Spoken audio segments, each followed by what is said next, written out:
Hello, everyone, and welcome to today's presentation, A Brief Introduction to Wood Material Science. My name is Marcy Weber, and I'll be your education team moderator for today's presentation. Today's webinar is going to run 1 hour. This means that you must be present for 54 minutes of the 60-minute webinar in order to qualify for continuing education credit.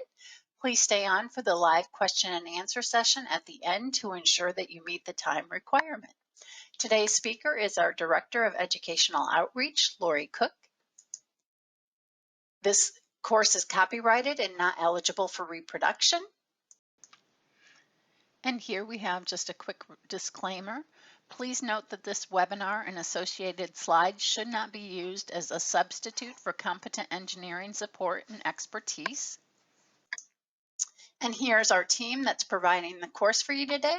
Again, our speaker today is Director of Educational Outreach, Lori Cook, and behind the scenes is myself, Manager of Education and Accreditation, Marcy Weber, and our Education Administrator, Kim Paulson.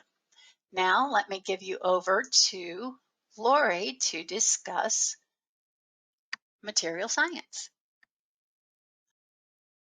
All right, thank you, Marcy. Thanks, everyone, for joining us today. My name's Lori Cook. I'm the Director of Educational Outreach with the American Wood Council. And today we're going to talk about a brief introduction to wood material science. So we're going to explore some of the finer points of wood as a structural engineering material from the material science standpoint. Our course description is here. I'm going to assume most of you saw it when you signed up for the class. The genesis of this class is that most of us as structural engineers will get a class, at least one lecture during our undergraduate careers where we learn a little bit about the material science of wood. But a lot of us don't really get a refresher on that, or might not spend a lot of time dealing with that. And these are certainly elements of the material that can impact how you use it when you design. So I thought it would be a good opportunity for us to spend a little bit of time this month talking about the material science of wood and some of the points that we would, as structural engineers, want to pay attention to. Our learning objectives are here as well. These were also presented when you signed up for the course, so I won't linger on these too long, but we'll spend some time on the anatomy of wood and talking about the difference between softwoods and hardwoods. We'll discuss wood-moisture relations, right, and how water can impact the dimensional stability of wood. We'll talk about some of the different wood structural products that you might encounter as a structural engineer. And we'll talk about some of the standards that are important when using some of these wood products as well.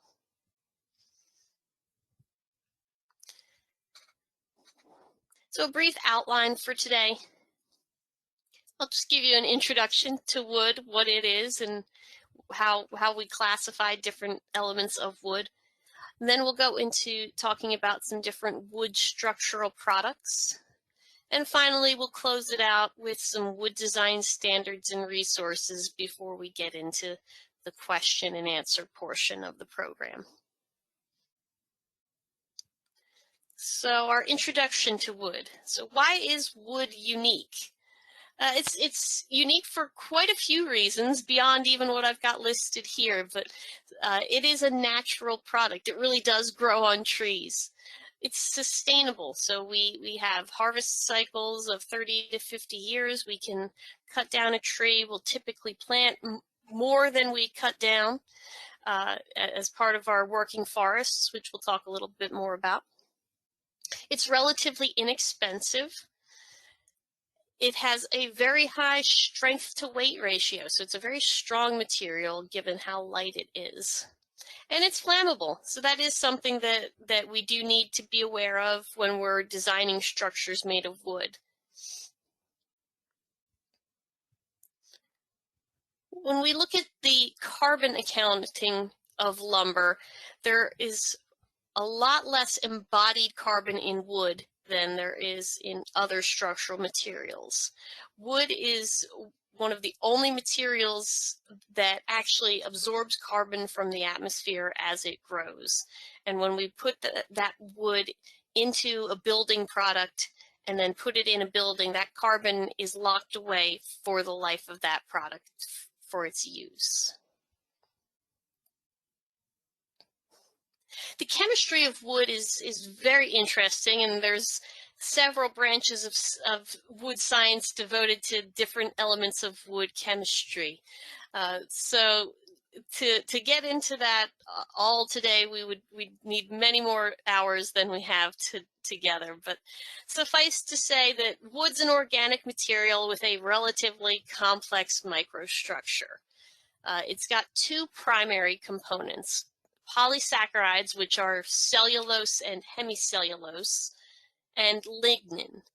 And cellulose is the building block for the cell walls, and cellulose is a linear polymer of glucose units, and the degree of polymerization for that molecule can range from 15 glucose units to many thousands of glucose units. So it can be a very long chain polymer. Lignin is the glue that holds the cell layers and the cells together, and this is a three-dimensional polymer with no ordered arrangement. It's kind of amorphous. And understanding the components of wood is important because this can help you understand decay. We have different critters that eat different parts of the wood. So if you're investigating a failure where you've seen decay or evidence of insects, it's good to know that brown rot, for example, or dry rot will target the cellulose, as will termites. Termites like to eat the cellulose, whereas white rot will target the lignin. As far as the parts of the tree, we have three main elements of the anatomy that we discuss when talking about wood. We have the bark, also known as the phloem, and that's further divided into the outer bark and the inner bark. The outer bark is used to protect the tree. The inner bark is where we have sap, which is the water and nutrients that feeds the tree, is conducted in the inner bark. In between the inner bark and the wood, we have a one-cell thick layer called the vascular cambium, and this is what divides the bark or the phloem from the wood or the xylem. And this is where the tree growth occurs through division of cells. So some of those cells will move towards the bark and become bark cells. Some of those cells will move towards the wood and become wood cells. Getting into the wood or the xylem, we have two elements of that as well that we described. The sapwood, which is the outermost and the youngest portion of the wood. That would be the wood that is closest to the vascular cambium and the growth boundary. And we have the heartwood, which is closer to the center of the tree. The sapwood is, as you might guess, used for conduction and storage of sap, moisture, minerals. And the heartwood is in the center of the tree. It's not providing any sort of fluid conduction, but it does provide mechanical support for the tree.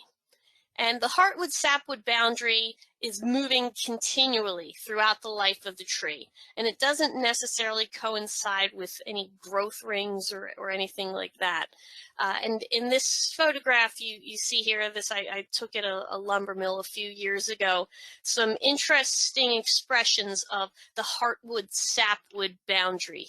So in some of these logs, the heartwood-sapwood boundary is kind of round or oval, it's shaped in general kind of like the tree.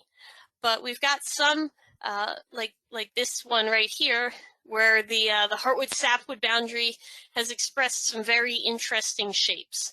So it's again, not something that is constant, and it's not something that coincides with a particular number of growth rings or anything like that.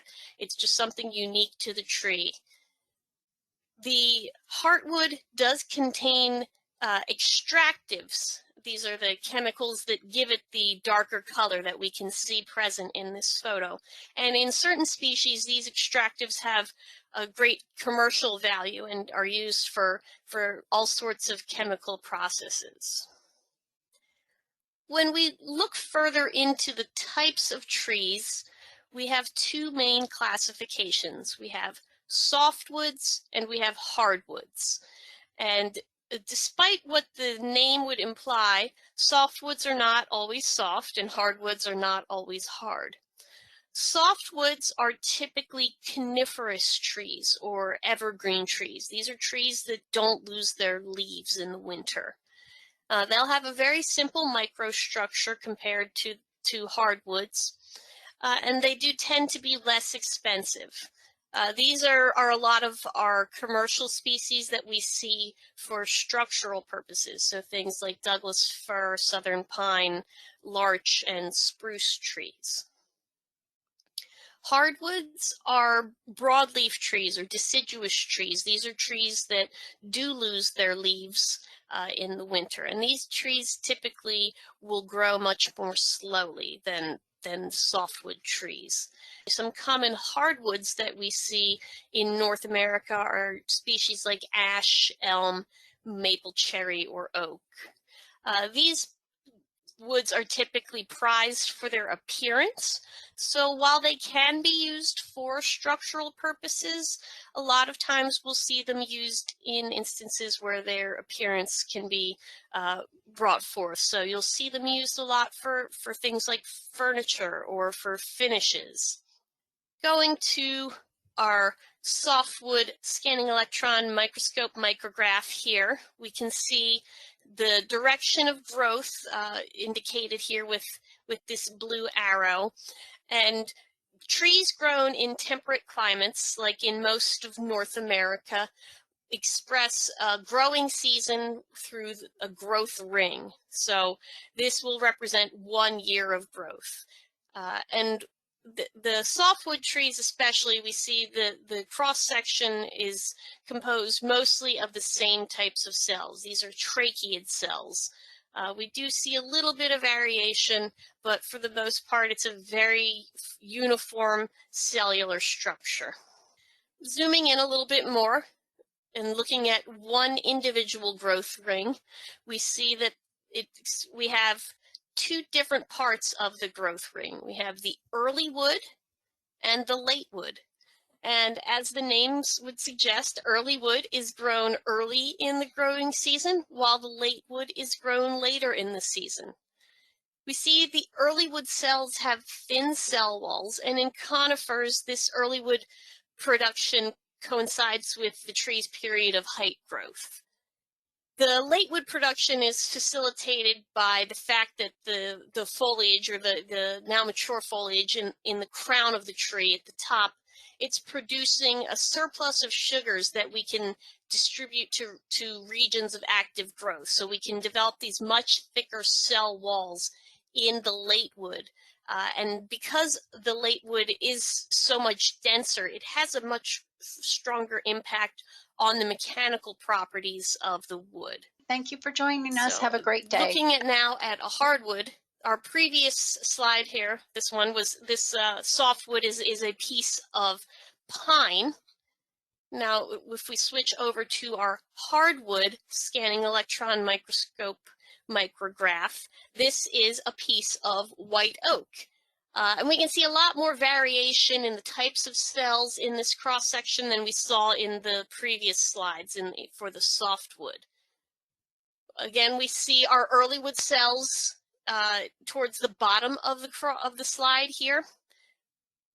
These are conduits for moving water and minerals from the root system to the crown. So we see in the hardwoods these early wood vessels, these large holes that are used to move minerals and nutrients during the the early part of the growing season. And these early wood vessels in white oak and other species that are known as ring porous species can actually be identified with the naked eye. But so one growth ring here is represented in this section. So in this slide, we see the variation of the different types of cells much more clearly. The early wood vessels, again, are much more pronounced. They're quite noticeable towards the bottom of this illustration. And the late wood vessels become smaller as water becomes more scarce later in the growing season. When we look at the different axes of wood, we have 3 different axes we deal with because wood is an orthotropic material. We've got different axes and it will behave differently depending on the direction you're looking at. So we have the longitudinal axis, which you can see illustrated here with this small green circle. The longitudinal axis is parallel to the stem or the direction of upward growth. So in this picture for that log, the longitudinal axis would be coming out of your screen at you.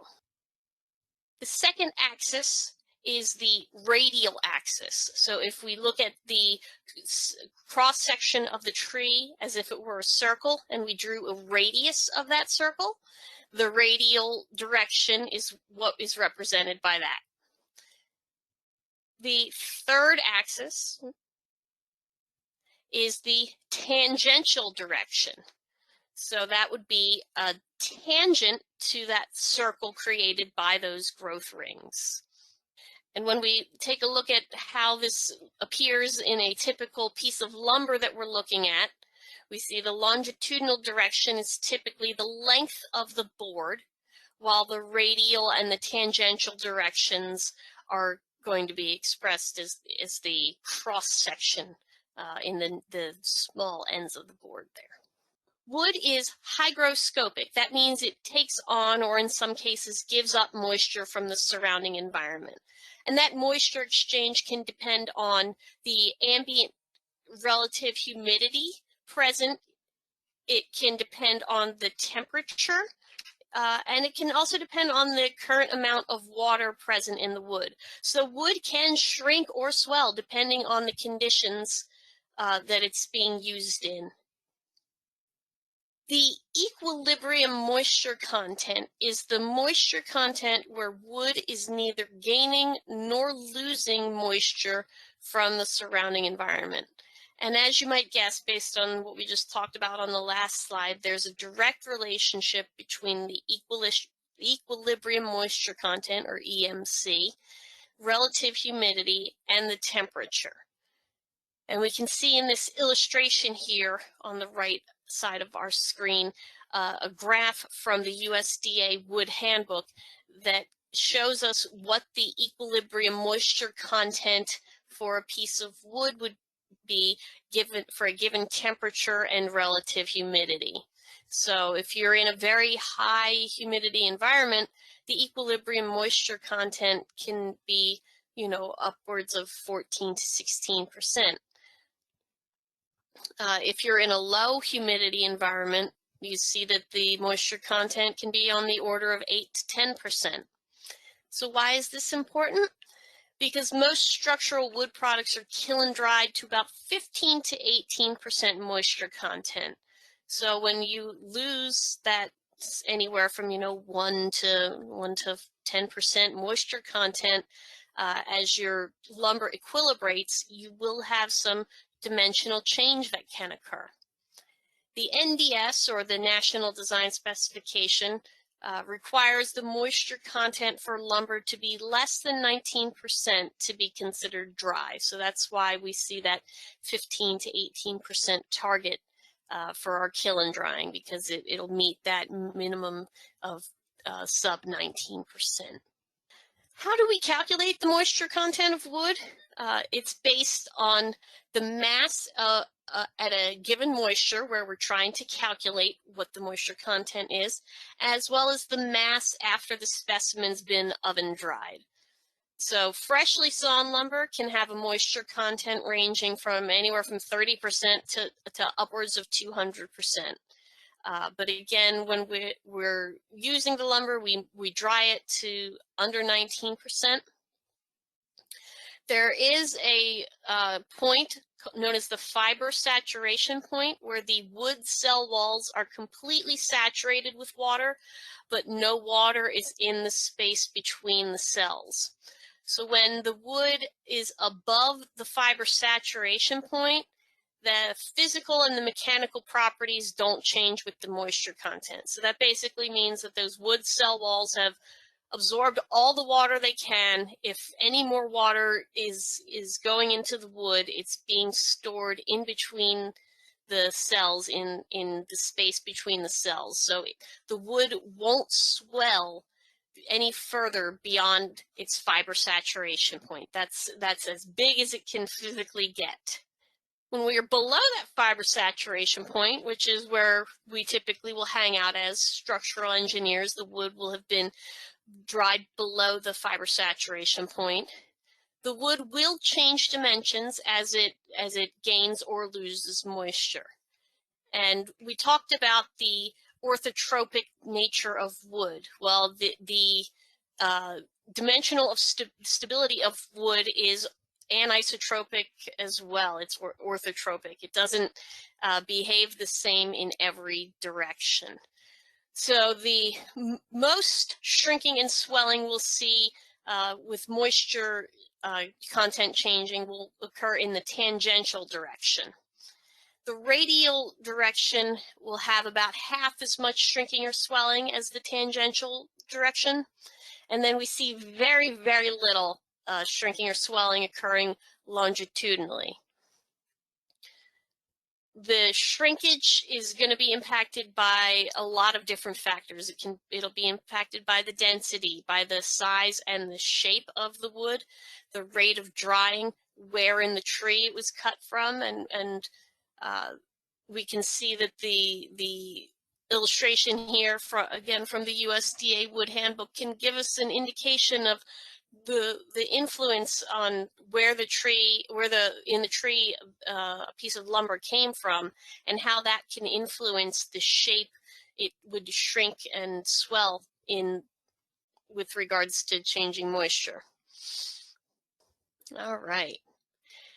Next, we're going to move in and talk about some wood structural products. So when we process the tree stem, we have a lot of different things that get made. We start with sawn lumber. So these are our familiar elements, our dimension lumber, such as 2x4s or 4x6s or things like that. We also have beams and stringers, posts and timbers, and decking, and we'll talk about the difference in classifications between those different elements. When we start engineering dimension lumber, when we start making bigger things out of it, we produce things like trusses, glue laminated timber or glulam, or cross laminated timber or CLT. Sometimes we'll make the wood into pieces that are smaller than our dimension or sawn lumber. So we'll use products such as veneers. Veneer is produced by taking a log and putting it on its side, and you put a blade against it, and you kind of unroll it similar to a roll of paper towels. So we use these very thin veneers of wood and make products like plywood or LVL, which is a laminated veneer lumber. Engineering smaller elements like strands, where the veneers or smaller pieces of wood are chopped up. We get products like OSB, oriented strand board, PSL, parallel strand lumber, or LSL, laminated strand lumber. So the smallest parts of the tree will get used elsewhere. Nothing is getting wasted. We have parts that go to paper and packaging industry production, and some that's used for energy production. So absolutely nothing from a tree that gets cut down is going to waste. So how do we get these trees, and how do we turn them into lumber? So first, the tree is planted in a working forest. And as I mentioned, we plant several trees every time we remove a tree from the forest. And the U.S. forests have increased in size by 50% since 1953. The tree will grow until it's sized for harvest. And actually, middle-aged trees we see sequester carbon at the fastest rate. Once the tree is ready to be harvested, it's cut down and it's taken to the lumber mill where it's debarked. The bark will be used for things like fuel or mulch or other products. And then we saw the log. The cuts in a given cross-section are optimized by a computer. So it's all done with computer guides and laser accuracy, and it's a very impressive setup if you've never been to a lumber mill. The next step is drying the lumber. So we talked about how when lumber is cut, the moisture content can be very high, but we need to get it below 19% for it to be considered dry. So this is actually the most energy-intensive step in the production of lumber. And we use kilns to dry the lumber as fast as possible without damaging the lumber. So once the lumber is dried, it's planed and finished to its dress size. And the dress size is specified in standard PS20. So a 2x4 nominal is actually 1.5 inches by 3.5 inches. Those types of dimensions and sizes, that's all specified in PS20. So when we talk about our sawn lumber, we have 4 main commercial species groups in North America. We have southern yellow pine or southern pine. The term can be used interchangeably. We have Douglas fir larch, hem fir, and spruce pine fir. And you see some of these that contain more than one species of tree, and you might wonder why is that? And that's because out in the forests, these are species of trees that are commonly growing in the same stands. They grow together. So rather than just going through and picking out individual Douglas firs and leaving larch or vice versa, that they will harvest all of them and it becomes a commercial species group. So the design values do vary by the species group, and in the NDS supplement, we do have many of them tabulated. So most of them are North American species, but there are also non-North American species listed in the supplement. And the properties for wood can be variable, even for wood within the same tree. So that's why we grade the lumber, and we'll talk about that in a moment here. But all lumber will have a grade stamp, and that grade stamp is going to contain really important information, like the grade, where the mill identification of where that lumber was processed, the grading rules that were used to grade that lumber. That's all going to be contained in the grade stamp. Most lumber is visually graded. That means somebody looks at the actual board and decides what the grade is, but some is mechanically graded. The grading rules for lumber are determined by a grading agency. And we have several listed in the NDS supplement. Some of the bigger ones are SPIB, the Southern Pine Inspection Bureau, or the Western Wood Products Association. There are various agencies out there, and you can take a look at their information in the NDS supplement if you have questions on anything related to that. The typical grades we see for visually graded structural lumber are Select Structural is the cream of the crop, prime grade Kobe beef, the best grade material. And then number 1, 2, and 3 as well as stud. We also have light framing grades such as construction, standard, and utility grades. When an examiner looks at a piece of lumber for visual grading, they'll examine surface features such as knots, checks, and things like warp and crook, and other strength reducing characteristics that could impact the product. Looking at machine graded lumber, a machine will evaluate one or more characteristics related to strength or stiffness. This is going to be done in the linear elastic region, so these are all non-destructive evaluations. So there isn't any damage that is done to the lumber in the machine evaluation process. We see these products used commonly in trusses or other engineered products. The two primary types of machine graded lumber that we see specified in the NDS are machine stress rated lumber, or MSR, and that has grades designated as an FB-E, and that's your bending stress and your modulus of elasticity. So in this illustration here, we see an example of a machine rated grade stamp that shows a 2100 FB 1.8E stamp. That means the bending stress for this lumber is 2100 psi, and the modulus of elasticity is 1.8 times 10 to the 6th psi, or 1.8 million. Machine evaluated lumber has a slightly different grading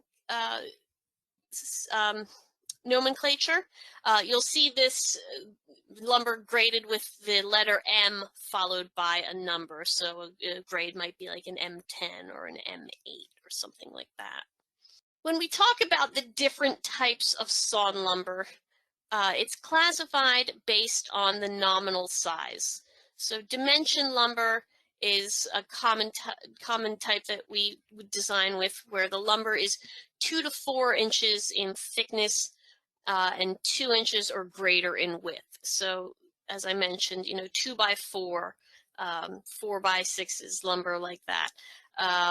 Beams and stringers, these are slightly larger. These are members of a rectangular cross section that are 5 inches or greater in thickness, where the width is more than 2 inches greater than the thickness. So if you had a larger member, like a 6 by 10, so these again are more rectangular in nature. Posts and timbers again are also larger cross sections. They are 5 by 5 and larger. Again, those are the nominal sizes. For posts and timbers, the width would be not more than 2 inches greater than the thickness. So something like a 6 by 6 or an 8 by 8 would be classified as posts and timbers. And finally, we have decking. This is 2 to 4 inches in thickness, and sometimes we see tongue and groove or T&G decking, or similar decking for floor, roof, or wall membrane uses. And this is just an illustration of a wall in a townhouse. It's actually my townhouse that I live in, that uses nominal 2 by 4 sawn dimension lumber in the wall framing. So I briefly alluded to mechanically evaluated lumber and machine stress rated lumber sometimes being used in wood trusses. The most common type of wood truss we see are known as MPC wood trusses, or metal plate connected. These are trusses that are commonly used in floor and roof applications, and the metal plates used to connect the elements use toothed or barbed plates to connect the members. The capacity on these types of fasteners connectors is assigned based on a unit load, or commonly the pounds per square inch of contact area in a given connection. These are typically going to be designed by the truss manufacturer. So a vast majority of us will probably never design an metal plate connected truss. But if you are working for a truss manufacturer or doing some evaluations or something, you may come across one of these and you might need to evaluate something. So we recommend taking a look at TPI, the Truss Plate Institute, or SBCA, the Structural Building Components Association, for standards and different resources on trusses. And here's another illustration of my townhouse under construction. These are the parallel cord trusses that are used for the floor ceiling assembly between my first and second floor. The next structural product we're going to talk about that's made of dimension lumber is glulam, or glued laminated timber. And this is where we have wood laminations bonded with an adhesive. And for glulam products, all the laminations are going to be oriented in the same direction. So you'll typically see these elements used as beams or columns, something where they're carrying load just in one direction along the length of the member. The production standard for glulam is ANSI A190.1, so that contains all the rules and regulations and such. And the laminations that you'll see for glued laminated timber are different depending upon the species. So for southern pine or southern yellow pine, the laminations will be 1 3/8 inch thick. And for western species, typically Douglas fir, you'll see the laminations are 1.5 inches. And the reason is when the southern pine material is dried in the kiln, sometimes it will secrete a little bit extra sap, and that can interfere with the adhesive bond. So the suppliers, the manufacturers, will plane off that 1/8 of an inch to take care of that sap that might be on the surface for the southern pine. So that's why we see the difference in the lamination thicknesses. Glulam can be ordered in stock sizes. There's a variety of sizes that are standard that many manufacturers will have readily available. You can also order custom sizes or even different shapes. Here's a pretty impressive glulam arch that our friends at Unilam that produced at their factory up in New York. So again, this is something it's an impressive structure. You'll want to work with your supplier if you're going to be doing something unique like this.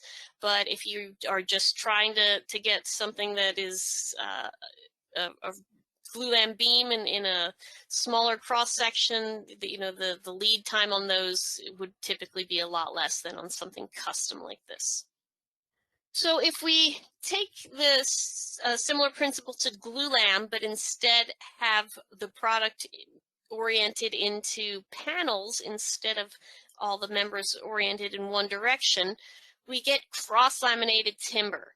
So CLT is made of sawn lumber or sometimes structural composite lumber layers that are cross-oriented and bonded with a structural adhesive.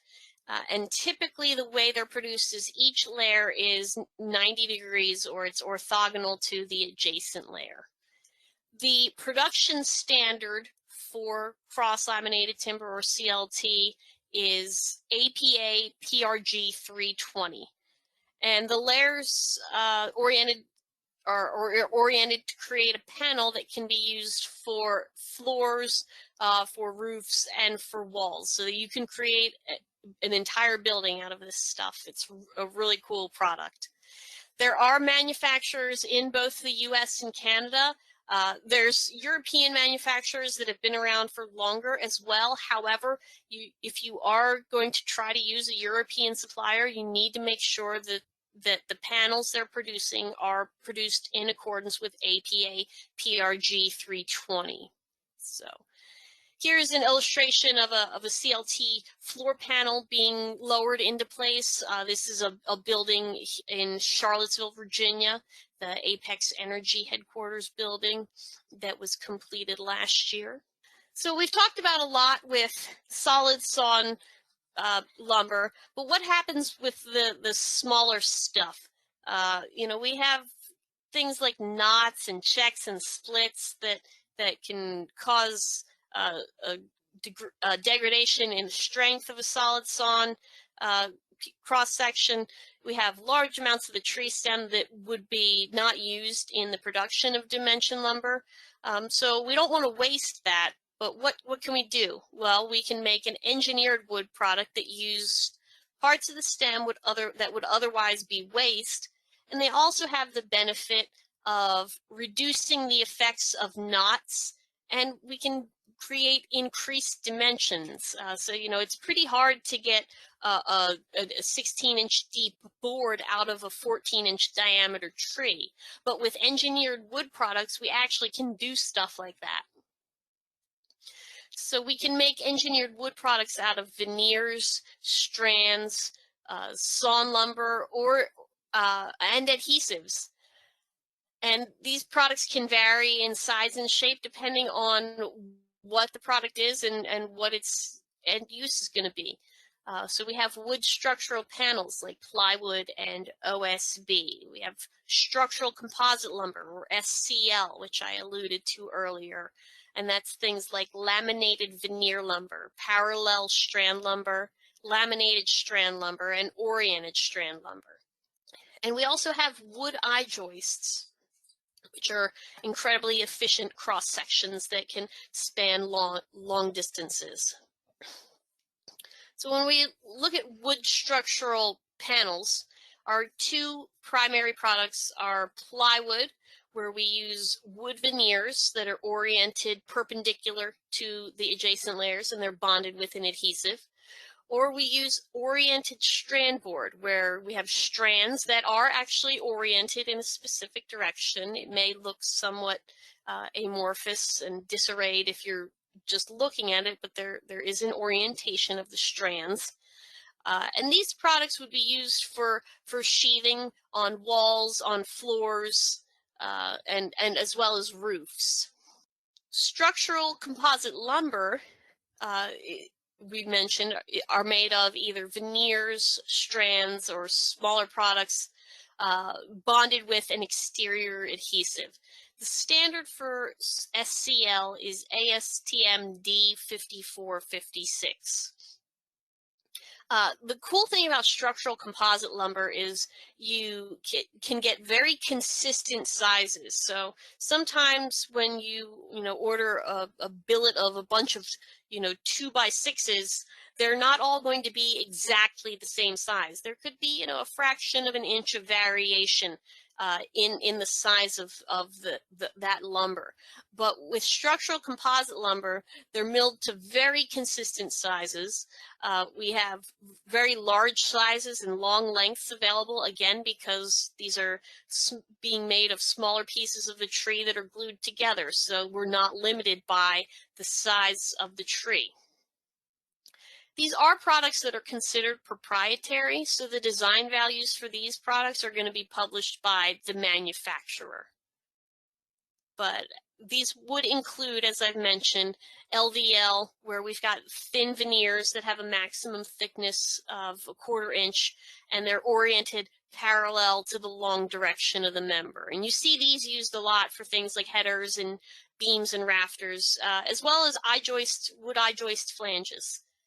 Parallel strand lumber, laminated strand lumber, and oriented strand lumber are all made from long strands where veneers are clipped into long strands and laid either parallel to each other or oriented in a certain direction. And these can be used for various elements throughout a structure as well. Prefabricated wood I-joists are shaped like a capital I, so a lot of engineers are familiar with the I-joist shape or the I-beam shape from steel design, and we all know that the flanges of the I-joists are carrying bending, while the web of the I-joist is carrying the shear. And typically for wood I-joists, we'll see a web made of OSB and flanges made from solid sawn, or more commonly, I would say more commonly these days, is LVL, or laminated veneer lumber. And we see these used in floor framing and roof framing, where you have repetitive framing, and these can be manufactured in quite long lengths, up to 60 feet. So the size options on these is quite extensive, and can give you a lot of options for long open spans using wood products. All right, getting into our final portion now, talking about some design standards and resources. So I've already alluded to the NDS multiple times today, so it's only right that I give it a proper introduction. The NDS, or the National Design Specification, is the primary wood structural design standard referenced in the IBC. And it covers the structural design of lumber, glulam, timber poles and piles, wood I-joists, wood structural panels, SCL, and cross-laminated timber. And each of those products listed there has its own chapter in the NDS. The NDS itself has a long and storied history. It's been around since 1944 and has been updated regularly since then. The latest version is the 2018 NDS. The NDS supplement is a accompanying document that goes with the NDS that provides design values for products that are listed in the standard. As I mentioned, we went through most of these standards and their requirements today, but each of these products has an accompanying NDS product chapter. So lumber, glulam, I-joist, structural composite lumber, wood structural panels, and CLT. When we're dealing with wind and seismic designs, we have a separate standard, the Special Design Provisions for Wind and Seismic, which we affectionately refer to as SPDWIS. And this is a document that's used for the design of wood lateral force resisting systems. The latest version of SPDWIS is the 2021 SPDWIS. This is the first edition of SPDWIS that contains not only provisions for sheathed wood frame diaphragms and sheathed wood frame shear walls, but also CLT diaphragms and CLT shear walls. We have some other partner organizations that I would be remiss not to mention as well for some excellent resources. And there's many organizations that publish tools for wood design, suppliers of wood products. So make sure you talk to the manufacturer of your wood product. They may be able to help you with design tools for whatever type of product you're specifying. But APA and the Engineered Wood Association has a lot of great information on engineered wood products. They have a really great FTAO calculator for shear wall design. Our friends at Woodworks, for commercial construction, they have design assistance as well as a bunch of educational content that's really helpful and top-notch.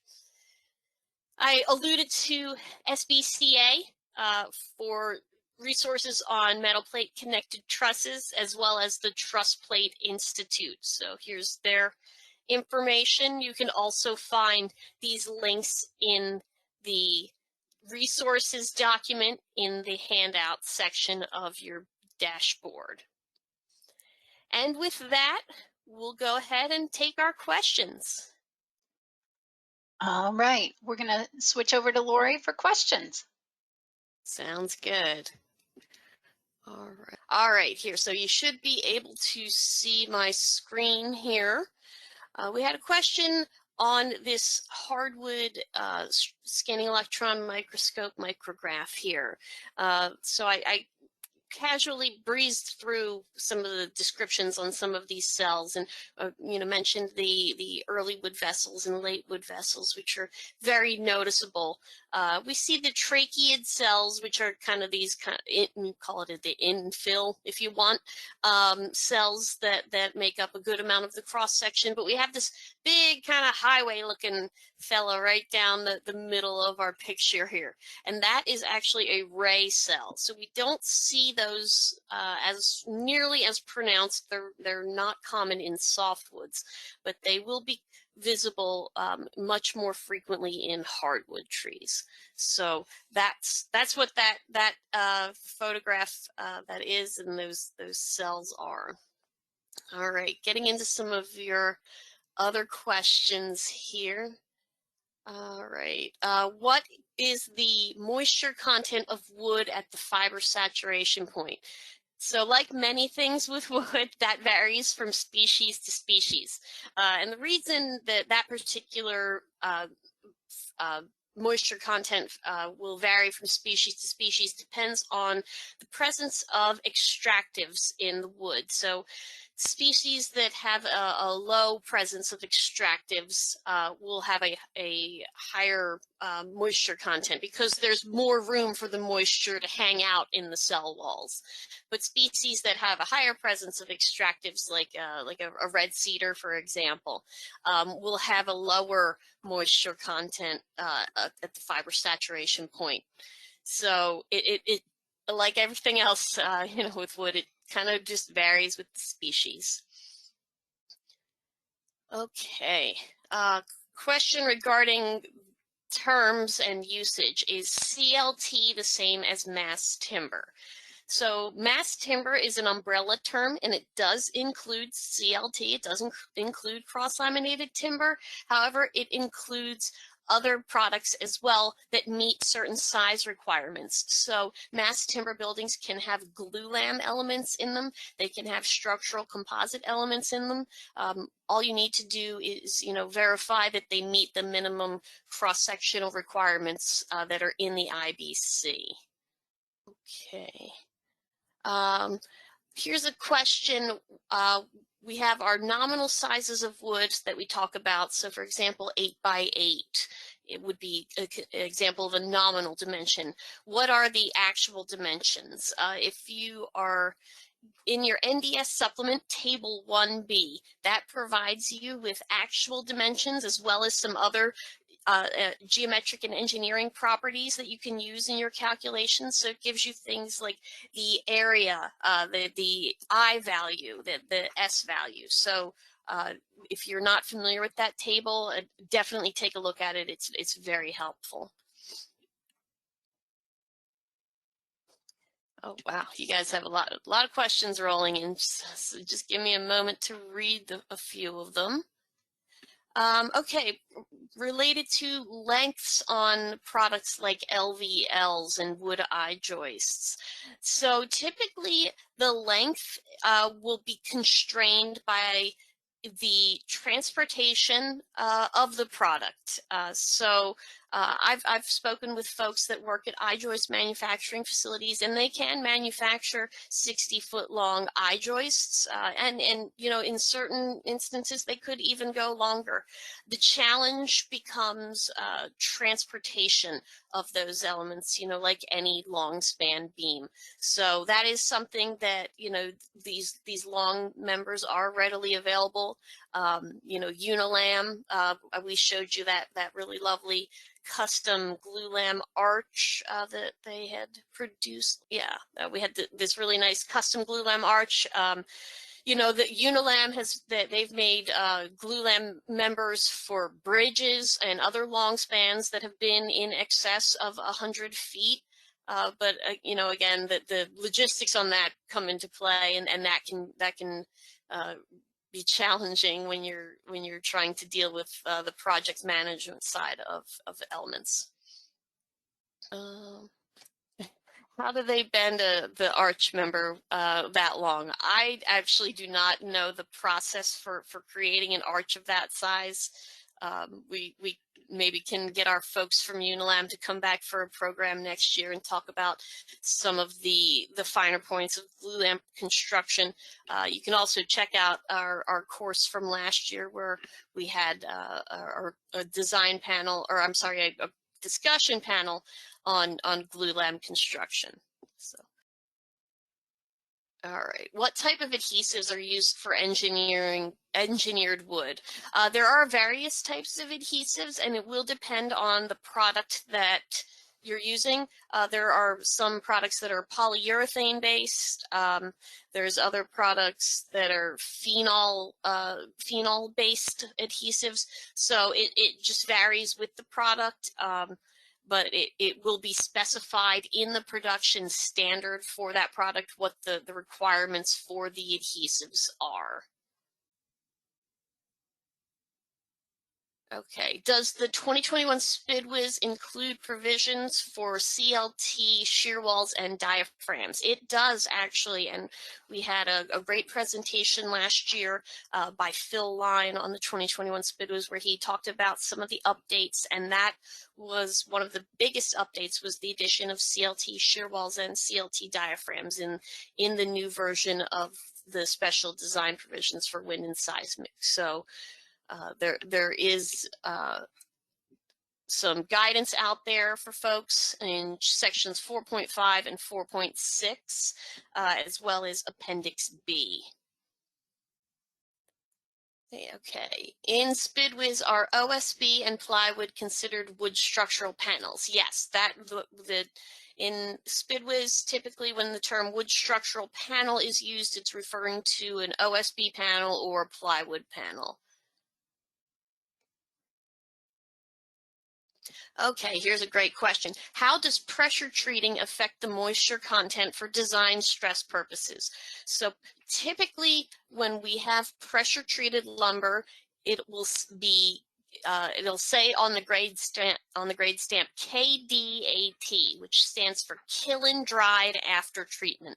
So most often the pressure treated lumber will be dried or will be treated and then it'll be kiln dried. So we can treat that lumber as a normal moisture content. We wouldn't have to apply the wet service factor. All right. How is salvaged or reclaimed lumber graded? That is there's the same way that that non-salvaged or other lumber would be graded. For reclaimed lumber, you can get there are services out there where, you know, a wood grading professional can come to a site and grade lumber. And if it needs, you know, to have the grade stamp or, you know, the grade adjusted, those services are available. But regraded lumber isn't something that we really specialize in.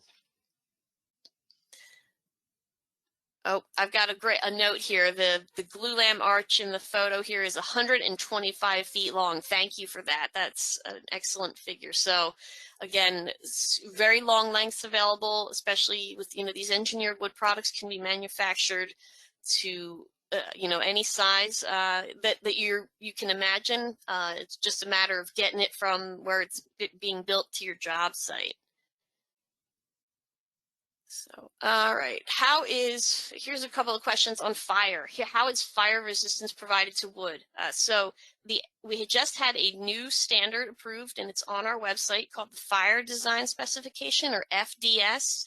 And that coupled with NDS Chapter 16 give a whole lot of information on fire design and fire protection of wood elements. So wood does have a codified char rate of 1.5 inches per hour. So if your lumber is designed to be exposed, you would calculate the required size for your, you know, your structural needs, and then you would size the section up based on how much fire resistance is required and how many sides of the member would be considered to be exposed to fire. So for beams, for example, we consider that a 3-sided exposure. Posts, columns would be a 4-sided exposure.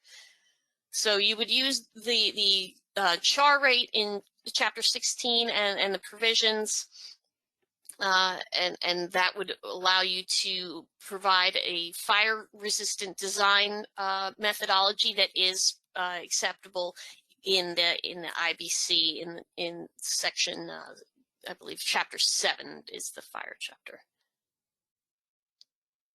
What products are not able to be pressure treated? So oftentimes pressure treatment and gluing are not things that can go together. So you'll need, if you need a pressure treated structural composite product or a pressure treated glulam, that's something you'll need to discuss with your supplier to make sure that that is something they can supply, because not all suppliers will have that available. But again, you know, with many products, you know, talk to your supplier and see what is available. Right. Can any species of wood be pressure treated? Theoretically, probably yes. From a practical standpoint, we will most commonly see southern pine or southern yellow pine pressure treated, or Douglas fir. Those would be the most common. Where would we look to find allowable design properties for wood species that are not in the NDS? So that's a tough question. Sometimes you can get design values from the supplier. There are properties listed in the USDA Wood Handbook, but those are ultimate properties. They're not design properties. So there are ASTM procedures that are available for converting ultimate values to design values, but sometimes getting a hold of enough data for that can be challenging. All right, we've reached just past the top of the hour now, so I will give it back to Marcy to close us out. Thank you all for your attendance today and for your questions. I apologize for not being able to get to all of them. There were a lot of great ones, and we hope to see you at our next one.